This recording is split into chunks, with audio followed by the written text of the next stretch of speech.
Pani Vargová, vy ako zástupca firmy Drevár, firma, ktorá vyrába výrobky z dreva a takisto vyrába i eurookná, drevené eurookná. Čo by ste poradili našim divákom? Vyžadujú tieto eurookná nejakú špeciálnu starostlivosť?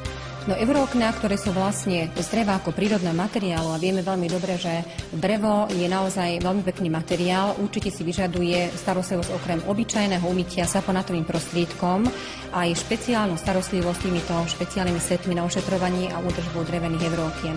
Ja si myslím, že ošetrenie eurookien musí byť samozrejmosťou, pretože veci, ktoré nás obklopujú, určite každodenne tiež ošetrujeme. Na ošetrenie týchto drevených eurookien vlastne firma Adler vyrába farby a laky, ktorým sa povrchovo upravujú drevené eurookná. A ona vyvinula tento špeciálny set na ošetrenie týchto eurookien. Z čoho pozostáva, z čoho sa skladá tento set? Tento set vlastne pozostáva z top cleanera, to je vlastne čistič, ktorý má odmasťovaciu schopnosť, a potom z tzv. Prípravku top finish, ktorý je ten veľmi dôležitý príprav, by som povedala, ktorý vlastne finišuje to záverečné ošetrenie vlastne. A potom dve takéto jednoduché utierky jednotlivým týmto kvapaninám.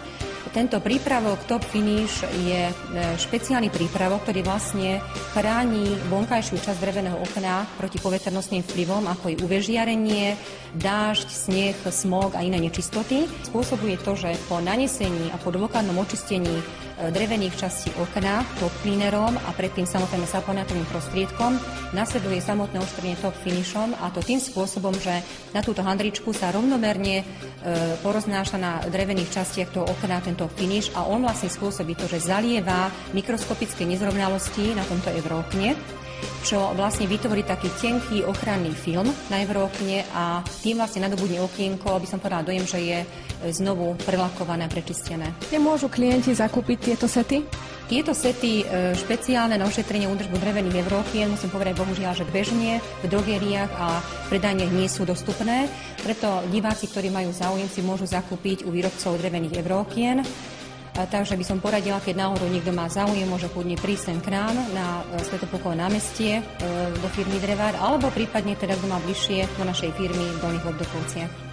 A ešte na záver prezraďme našim divákom, či máte pre nich pripravenú nejakú novinku.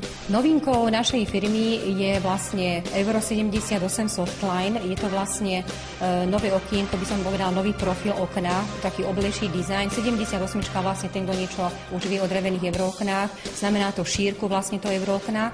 Je to 78 mm s izolačným trojsklom vo veľmi dobrých cenových reláciách. Takže, milí diváci, ak i vy vlastníte eurookná, nezabúdajte, že potrebujú starostlivosť ako každé iné drevo, čím predĺžite ich krásu a životnosť.